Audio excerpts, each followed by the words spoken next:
Hello everyone. In this video, we will be talking about some more questions of NCERT. We have already discussed, I think, till question number 14, and we'll be further discussing question number 15. This is, I think, the third video regarding NCERT Chapter 1. We'll be discussing all the questions of NCERT in this complete series. So let's start with question number 15 directly without wasting a lot of time. Consider a uniform electric field E is equals to 3 into 10 to the power 3 I cap Newton per coulomb. अगर I cap mentioned है तो उसका मतलब है basically कि that the electric field is in the x direction. और what is the flux of this field through a square of 10 centimeter in a side whose plane is parallel to the yz plane. जब भी आपको plane parallel दिया हो या मतलब एक situation दी हुई है जहाँ पे आपसे x y y z या कुछ ऐसा कहा गया हो, तो सबसे पहले आपको एक कोऑर्डिनेट एक्सिस इमेजिन करना होता है. अगर आप ड्रॉ कर सकते हो तो दैट्स रियली गुड, उससे विजुअलाइजेशन क्लियर हो जाती है. So let's start with that. Question number 15. Okay, एक यूनिफॉर्म इलेक्ट्रिक फील्ड दी हुई है E is equals to 3 into 10 raise to the power 3 i cap newton per coulomb. E is the vector. इन्होंने vector notation इसलिए नहीं लगाया क्योंकि ये बोल्ड लेटर से रिप्रेजेंट करते हैं. एनसीईआरटी में कम्प्लीटली बोल्ड लेटर से रिप्रेजेंट किया हुआ है वेक्टर्स को. What is the flux of this field through a square of 10 centimetre on a side whose plane is parallel to the YZ plane. तो मेरे पास ये कोऑर्डिनेट एक्सिस हम अज्यूम कर लेते हैं, x y and let's assume this to be as z. हमेशा ये right hand thumb rule follow करना चाहिए कि that x cross y should give you z. Now, if it is x, y, z, so in that situation, parallel to the, whose plane is parallel to the yz plane. अब yz plane ये वाला है. This is what we call as yz plane. So this is yz plane. और इसके parallel एक कोई plane है.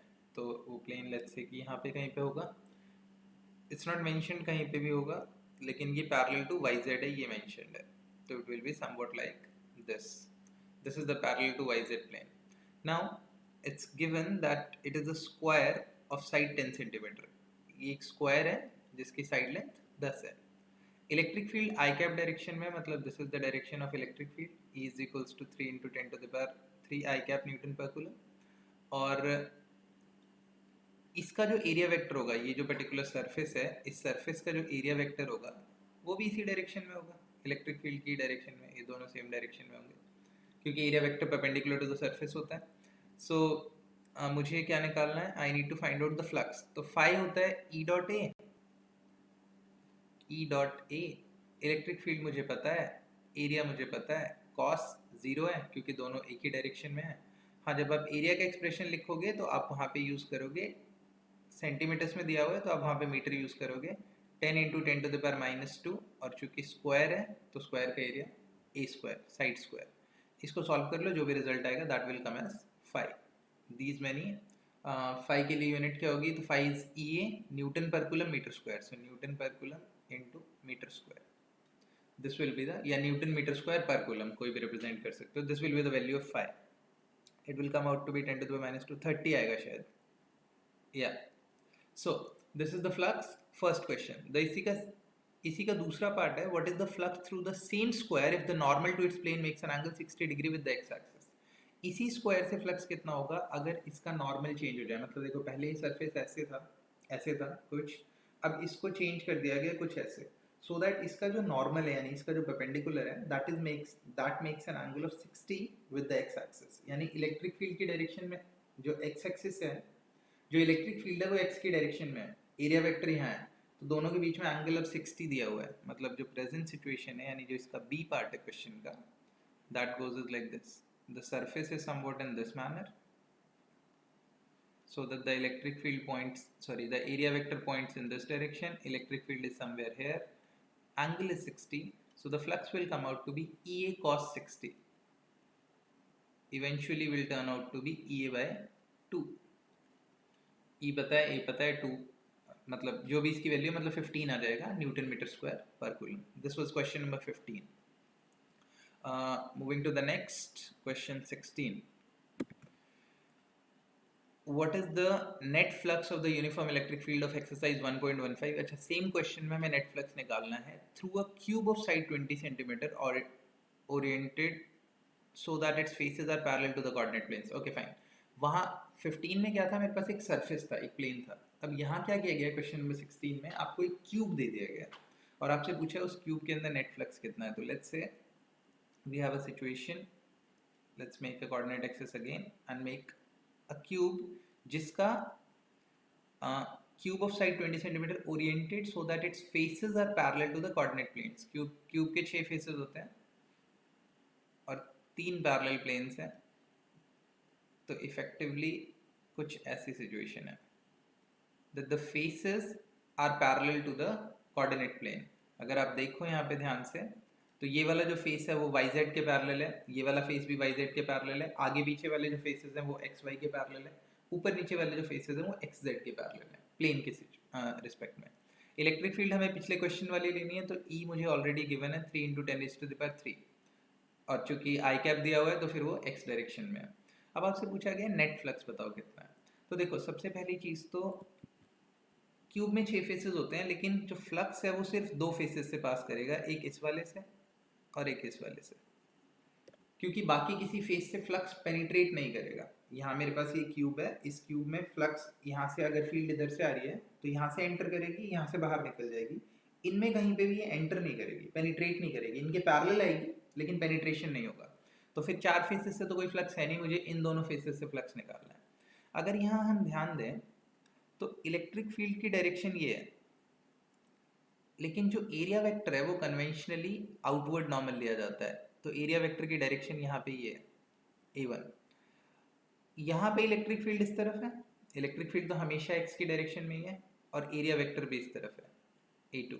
तो अगर आप ध्यान दो तो फिर जो फाई टोटल होगा that will come out to be as E, क्योंकि वो कांस्टेंट है, dot A1 plus E dot A2। A1 A2 का मैग्नीट्यूड तो बराबर है बट डायरेक्शन ऑपोजिट है। तो यहाँ हो जाएगा EA cos 180 और यहाँ हो जाएगा EA cos 0। cos 0 1 होता है, cos 180 -1 होता है, तो effectively 5 will vanish out to be 0। अगर आप इसे लॉजिकली समझो तो हो क्या रहा है कि जितनी फील्ड लाइंस इस क्यूब में एंटर कर रही है उतनी ही फील्ड लाइंस बाहर भी निकल रही है। तो अगर जितनी फील्ड लाइंस एंटर कर रही है उतनी ही बाहर भी निकलेंगी, तो इफेक्टिव फ्लक्स कितना होगा, will come out to be 0। हाँ, अगर सिचुएशन ये होती कि मान लो E कांस्टेंट नहीं होता, say for example E would have been assume K और kx समथिंग लाइक दिस, और k की वैल्यू या 2x मान लेते हैं, 4x मान लेते हैं, कुछ भी, k कांस्टेंट था। तो जैसे जैसे x चेंज होगा E चेंज होगा, और जब x चेंज होगा E चेंज होगा, तो यहाँ से यहाँ तक ये x चेंज हो रहा है, मतलब यहाँ पे फील्ड अलग होगी, यहाँ पे फील्ड अलग होगी, यहाँ पे फील्ड अलग होगी। तो मतलब जितनी फील्ड लाइंस एंटर करेंगी और जितनी फील्ड लाइंस बाहर निकलेंगी वो दोनों अलग अलग होंगी, और जब वो दोनों अलग अलग होंगी तो ये दोनों कैंसिल आउट नहीं होंगे, बल्कि इनका डिफरेंस जो होगा that will be the answer, क्योंकि एक माइनस होगा एक प्लस होगा, वहां से आप फाई की वैल्यू निकाल सकते हो कि नेट फ्लक्स कितना है। ऐसा एक क्वेश्चन एनसीईआरटी एग्जाम्पल में भी है, जब हम चैप्टर डिस्कस करेंगे एनसीईआरटी का यूज करके तब will talk about that particular question. I think second last या थर्ड लास्ट एग्जाम्पल है। ओके, इसी क्वेश्चन में आगे बढ़ते हैं। Oriented so that its faces are parallel to the coordinate planes. हाँ, बस यही निकालना था। तो what will be the net flux, phi net will come out to be as 0। This is the net flux. This is question 16। Moving further, 17. Careful measurement of the electric field at the surface of a black box indicates that the net outward flux through the surface of the box is this much. What is the net charge inside the box? Okay. मेरे को एक black box दिया हुआ है, मतलब कोई भी एक बॉक्स दिया हुआ है इमेजिन, और इस बॉक्स में कहा गया कि जो इस बॉक्स से net surface of a black box indicates the net outward flux। इस पूरे बॉक्स से जो नेट आउटवर्ड फ्लक्स है, net outward flux,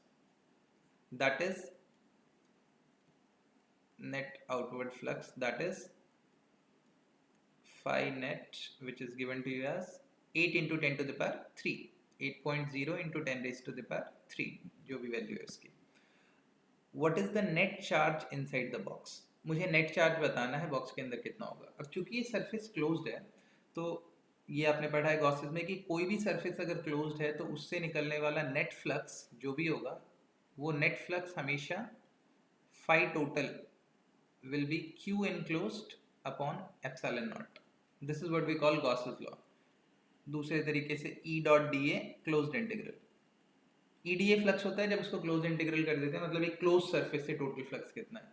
तो Q enclose by epsilon not. Q enclose मतलब नेट चार्ज जो कि एनक्लोज्ड है. तो फिर फाइनाइट मुझे दिया हुआ ही है, मुझे Q एनक्लोज निकालना है. तो finite is equals to Q enclosed over epsilon naught. Q enclosed will come out to be as epsilon naught into finite. epsilon naught की value 8.8 into 10 to the power minus 12 होती है. Finite मुझे पता है, दोनों को मल्टीप्लाई कर दो, आपके पास Q enclosed आ जाएगा. कितना है? First part. Second part, if the net outward flux through the surface of the box were zero, could you conclude that there were no charges inside the box? Okay, समझो. अगर कहा जाता है कि net flux zero है, मतलब finite zero है. अगर फाइनाइट जीरो है तो उस केस में मैं कह सकता हूँ कि Q एनक्लोज जीरो होगा. बट Q एनक्लोज का मतलब है अंदर जो नेट चार्ज है वो जीरो है. ऐसा भी तो हो सकता है कि अंदर एक प्लस क्यू का चार्ज हो, एक माइनस क्यू का चार्ज हो, या एक प्लस टू क्यू का चार्ज हो, एक माइनस क्यू का चार्ज हो और दूसरा माइनस क्यू का चार्ज हो. मतलब बहुत सारे कॉम्बिनेशन हो सकते हैं जिनका नेट चार्ज जीरो हो. तो टोटल इनवर्ड और आउटवर्ड फ्लक्स एक दूसरे को कैंसिल आउट कर देंगे और इफेक्टिव वैल्यू जीरो आ जाएगी. लेकिन इसका ये मतलब तो नहीं है कि हम ये कह सकते हैं कि अंदर चार्ज ही नहीं है. हाँ, ऐसा हो सकता है कि अंदर चार्ज ना हो, बट ये ज़रूरी नहीं है. मतलब it is not a must situation कि अंदर कोई भी चार्ज एग्जिस्ट नहीं करता. तो वी विल से दैट कि जो फाइनाइट है वो जीरो होगा, तो नेट चार्ज अंदर जो होगा that will be zero. But we can't say that कि अंदर कोई चार्ज नहीं होगा. There can be charges and the summation of those charges can be equal to zero, क्योंकि चार्ज एडिटिव होता है. So if the net outward flux through the surface of the box were zero, could you conclude that there were no charges inside the box? No. There can be charges inside the box. There can be charges present inside the box. There are chances. Why or why not? We'll say that because net charge will be zero, but the presence of charges can be something, because the मतलब charge जो होता है वो additive in nature होता है. Okay, this is question number 17. Moving further, question 18. Question number 18. A point charge plus 10 microcoulomb is at a distance 5 cm directly above the center of a square of side 10 cm. जैसे मान लो कि मेरे पास ये एक square है और इस square के सेंटर, ये स्क्वायर है जिसकी साइड लेंथ दी हुई है 10 सेंटीमीटर, 10 सेंटीमीटर, और इस स्क्वायर के सेंटर से 5 सेंटीमीटर ऊपर एक चार्ज रखा हुआ है. कहीं यहाँ पे अज्यूम करते हैं एक चार्ज रखा हुआ है जिसकी वैल्यू प्लस 10 माइक्रोकूलम है. Q is equals two plus 10 microcoulomb. ये चार्ज दिया हुआ है. आपसे पूछा गया है कि what is the magnitude of the electric flux through the square. इस स्क्वायर से कितना फ्लक्स जा रहा है. समझो, मेरे पास एक चार्ज है और फिर मैंने यहाँ पे एक शीट अज्यूम की. तो इस चार्ज से फील्ड लाइंस निकल रही होंगी. इन फील्ड लाइंस, ये फील्ड लाइंस चारों तरफ निकल रही है 3 डायमेंशनली. इन फील्ड लाइंस का कुछ हिस्सा इस सरफेस से पास कर रहा होगा, पेनिट्रेट कर रहा होगा. मुझे निकालना है इस सरफेस से कितना हिस्सा पेनिट्रेट कर रहा होगा. यूजिंग सॉलिड एंगुलर इंटीग्रेशन हम निकाल सकते हैं, बट वो थोड़ा सा कॉम्प्लिकेटेड हो जाएगा. तो इसको आसान करने के लिए, इस सिचुएशन को आसान करने के लिए हम गॉसेस का यूज़ करेंगे. व्हाट विल वी डू, ये देखो ये 10 है और फिर ये 5 सेंटीमीटर ऊपर रखा हुआ है. अगर मैं ऐसे ऐसे 10 के जो सरफेसेस हैं ऐसे और बना दूं और इस पूरे चार्ज को कवर कर दूं, लेट्स से लाइक दिस. एक सरफेस यहाँ फॉर्म किया, एक सरफेस यहाँ फॉर्म किया और इन सबको ज्वाइन कर दिया. Okay, now what happened actually कि मैंने एक चार्ज को 10 सेंटीमीटर के क्यूब के सेंटर में डाल दिया. ये वो कंडीशन बन गई. 10 सेंटीमीटर साइड के क्यूब के सेंटर में मैंने एक चार्ज को प्लेस कर दिया क्योंकि ये 5 सेंटीमीटर पे था, सिमेट्रिक था. अब इस चार्ज से चारों तरफ फील्ड लाइंस निकलेंगी अलग अलग डायरेक्शंस में, और चार्ज से जो फील्ड लाइंस निकल रही हैं वो सिमेट्रिक है. अगर वो सिमेट्रिक है that means they are in all directions. तो उस पर्टिकुलर कंडीशन में चार्ज सेंटर पे है तो टोटल फ्लक्स कितना होगा. अगर मैं गॉसेस अप्लाई करूं तो that will be Q by epsilon naught. तो total flux through this face कितना होगा.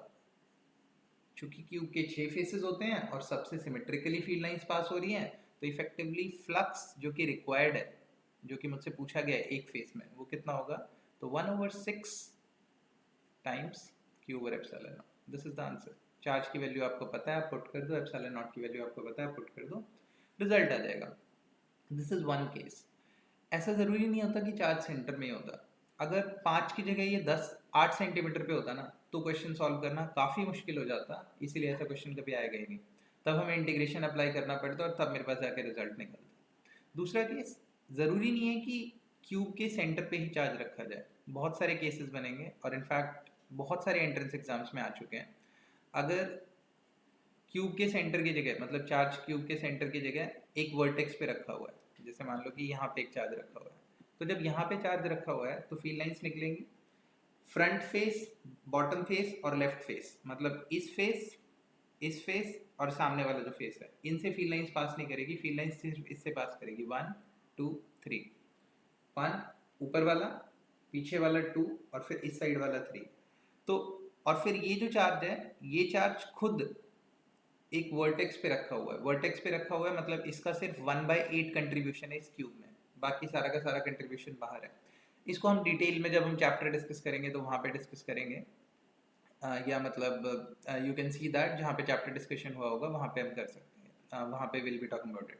1/8. तो फिर ये 3 फेसेस में अगर बढ़ जाएगा तो हर एक फेस से फ्लक्स कितना होगा, तो 1/24 times cube epsilon not. 3 faces से. और बाकी 3 फेसेस से फ्लक्स कितना होगा, 0. It's like that. अगर यही चार्ज यहाँ रखा होता तो 2 फेसेस से फील्ड लाइंस नहीं जाती, बाकी 4 से जाती. अगर यही चार्ज एक फेस के सेंटर पे रखा हुआ होता तो फिर इस फेस से फील्ड लाइंस नहीं जाती, बाकी 5 फेसेस से फील्ड लाइंस पास करती. ये क्वेश्चन आईआईटी में आए हुए हैं. ओके, बट एनसीईआरटी में सिर्फ ये क्वेश्चन है, तो फिर we have covered this. Question number 18. Moving further, question number 19. Let me zoom it out.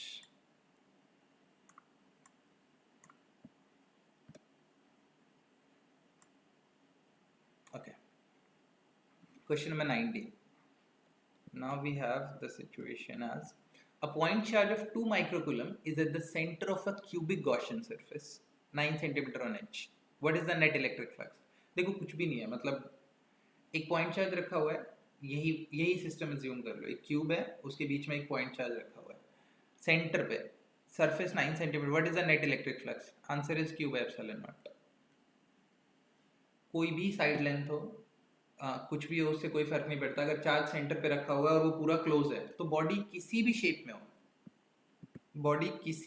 में हो, चाहे कैसा भी हो, चार्ज सेंटर पे रखा हुआ है या मतलब चार्ज कहीं पे भी रखा हुआ है और वो पूरा ढका हुआ है और मुझे नेट फ्लक्स बताना है, तो net flux will come out to be q over epsilon naught. This is finite.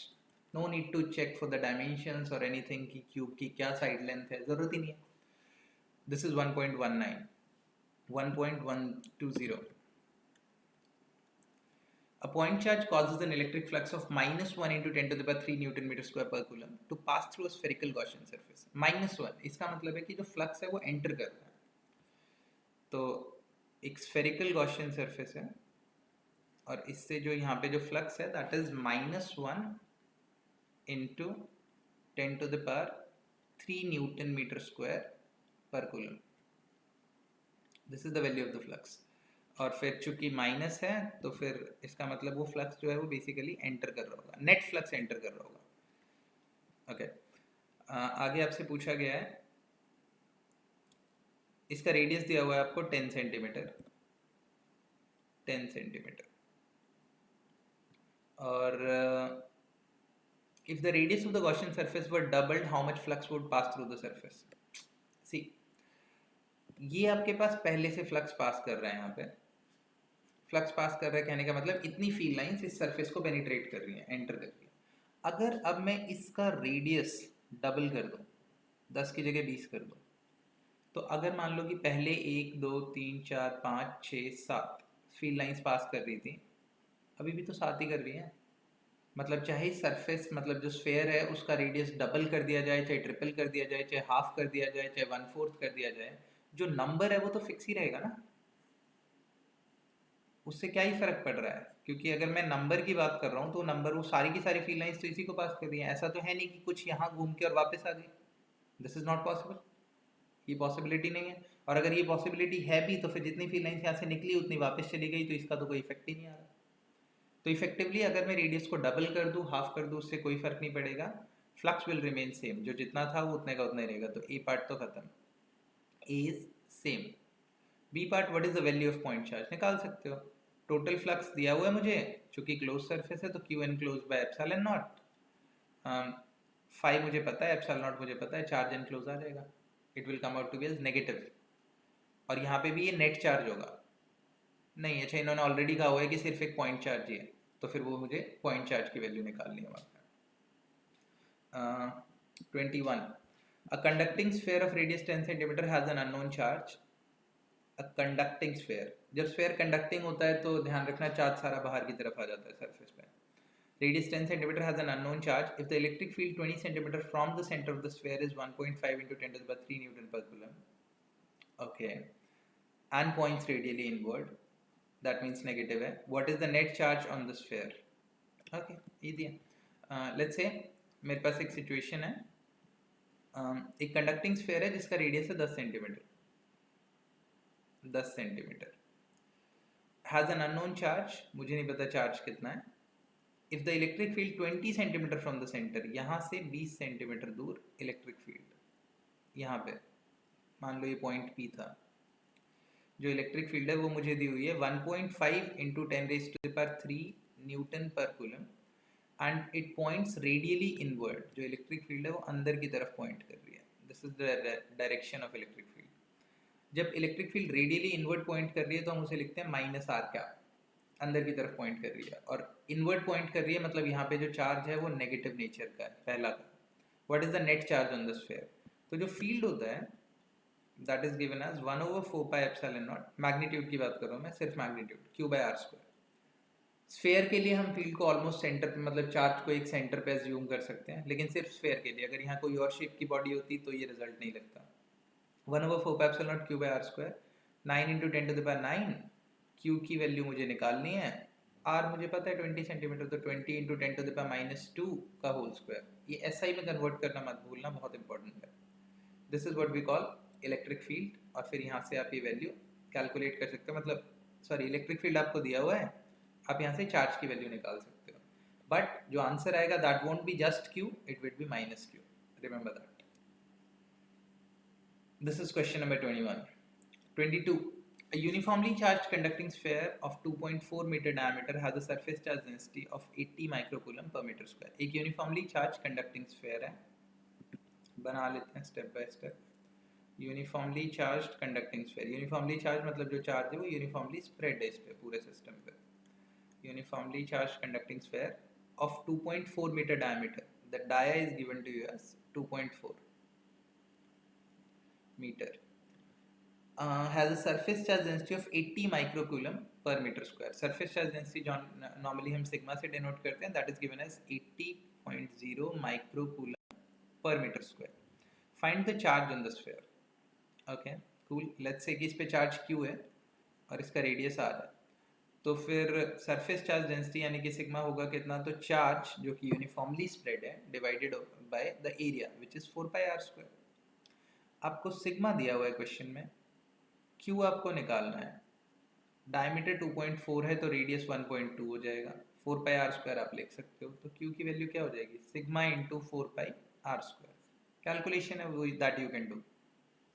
Find the charge on the sphere. What is the total electric flux leaving the surface of the sphere?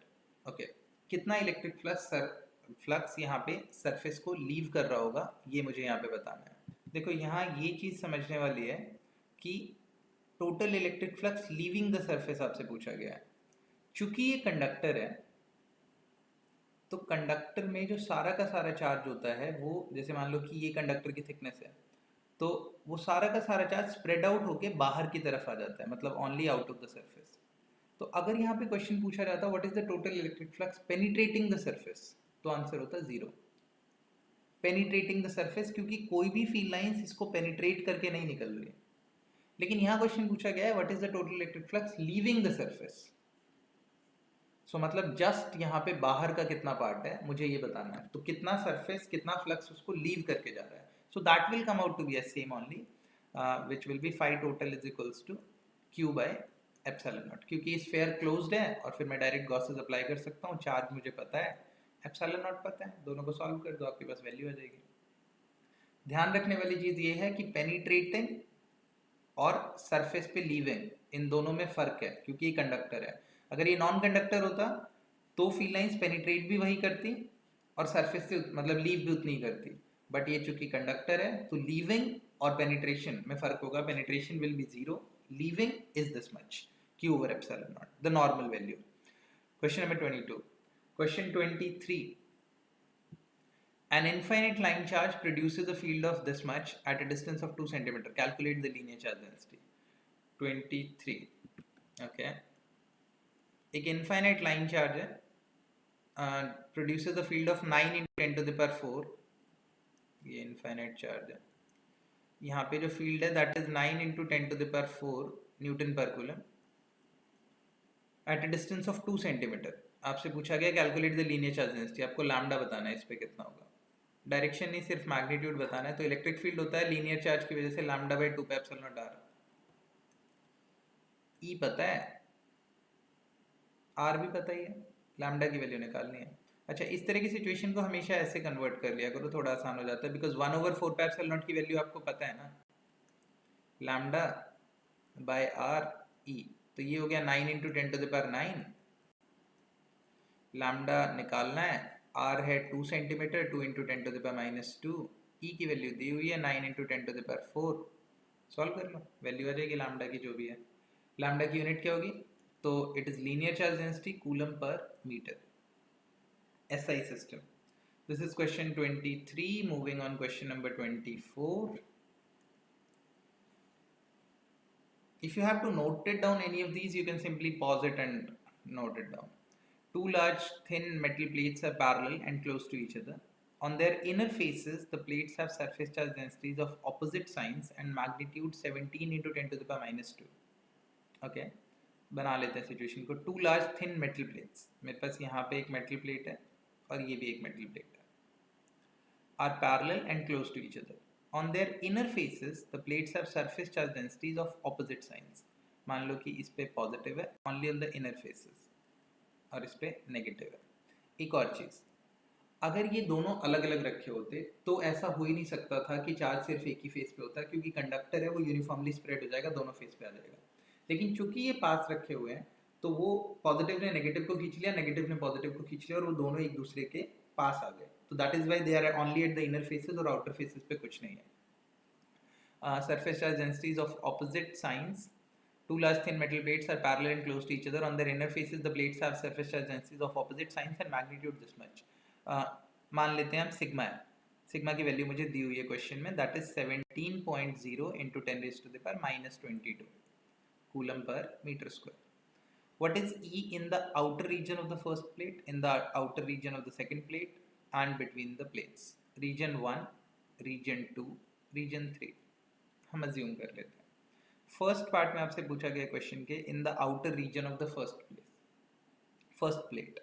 Okay, surface पे charge एक ही तरफ है, लेकिन जो field है चूंकि thin plates हैं, थिन मेटल प्लेट्स है, तो फील्ड दोनों तरफ होगी। तो फिर अगर फील्ड हम यहाँ पे बात करें तो इस सिग्मा की वजह से जो फील्ड होगी that will come out to be sigma by 2 epsilon naught, plus वाले की वजह से। क्यों? शीट की वजह से जो फील्ड होती है that is sigma by 2 epsilon not. ये ध्यान रखना है, सिग्मा बाय 2 एप्सिलॉन नॉट इसलिए होती है क्योंकि चार्ज एक ही साइड पे है। अगर दोनों साइड पे होता है और मान लो कि इंडिविजुअल मेटल सरफेस है और चार्ज दोनों तरफ है, तो उस केस में जो फील्ड होती है वो सिग्मा बाय एप्सिलॉन नॉट होती है, ना कि sigma by 2 epsilon naught. So please take care of this fact. क्योंकि चार्ज एक ही साइड है तो that will come out sigma by 2 epsilon naught. तो फर्स्ट इसकी वजह से, फर्स्ट प्लेट की वजह से जो फील्ड होगी sigma by 2 epsilon not away, because positive है। और नेगेटिव की वजह से जो फील्ड होगी वो इस तरफ होगी, sigma by 2 epsilon not towards, क्योंकि नेगेटिव है। चूंकि फील्ड की वजह से, मतलब शीट की वजह से जो फील्ड होती है वो डिस्टेंस इंडिपेंडेंट होती है, उससे कोई फर्क नहीं पड़ता कि मैं इससे कितनी दूर पे हूँ या इससे कितनी दूर पे हूँ, फील्ड कांस्टेंट रहेगी, सेम रहेगी। तो चूंकि दोनों एक दूसरे के ऑपोजिट एंड इक्वल हैं, तो फर्स्ट पार्ट में आंसर कितना हो जाएगा, E will come out to be as 0, क्योंकि दोनों कैंसिल हो जाएंगे, दोनों एक दूसरे के ऑपोजिट हैं और इक्वल है। This is part A, this is region 1। When we talk about question B, in the outer region of second plate, outer region of second plate is region 3, region 3। यहाँ क्या होगा समझो, इस पॉइंट पे field negative की वजह से इस तरफ मूव करेगा, मतलब चूंकि नेगेटिव टूवर्ड्स होता है, that will B sigma by 2 epsilon not. Negative positive सिर्फ डायरेक्शन बताता है किसी भी वेक्टर क्वांटिटी में, तो मैं जब लिखूंगा मैग्नीट्यूड वाइज तो फिर मुझे सिर्फ डायरेक्शन डिनोट करनी है, मतलब नेगेटिव पॉजिटिव सिर्फ डायरेक्शन बताएगा, वैल्यू उतनी रहेगी। और इस पॉजिटिव की वजह से भी away, that is sigma by 2 epsilon naught, तो दोनों कैंसिल आउट हो गए। फिर से नेट फील्ड कितनी हो गई रीजन 3 में, 0 अगेन। और जब मैं सी पार्ट की बात करूंगा विच इज रीजन 2, तो यहाँ ये होगा कि इस पॉजिटिव की वजह से फील्ड इधर होगी सिग्मा बाय 2 एप्सिलॉन नॉट, और इस नेगेटिव की वजह से भी फील्ड इधर ही होगी सिग्मा बाय 2 एप्सिलॉन नॉट। तो what will be the net field, दोनों ऐड हो जाएंगे, sigma by 2 epsilon naught plus sigma by 2 epsilon naught, eventually it will come out to be a sigma by epsilon naught. That will be the field in region 2, or the answer for C, part C, electric field in this particular region. और in fact अगर आप एक general overview of field lines draw करना चाहते हो तो it will come out to be like this. This will be the field lines, constant throughout, edges पे bend हो जाता है but वो हमें अभी discuss नहीं करना. This is what we say as question number 24. These were all the questions of normal exercise of chapter 1. In the next video, we'll be starting with additional exercises and we'll try to cover as many questions as we can. देखते हैं फिर उसके बाद क्या होता है. So, if you think that it can help somebody and if you like the video, please share it. And till then, enjoy, practice questions because आपकी practice ज़्यादा matter करती है. Till then, have a good day. Bye. See you in the next video.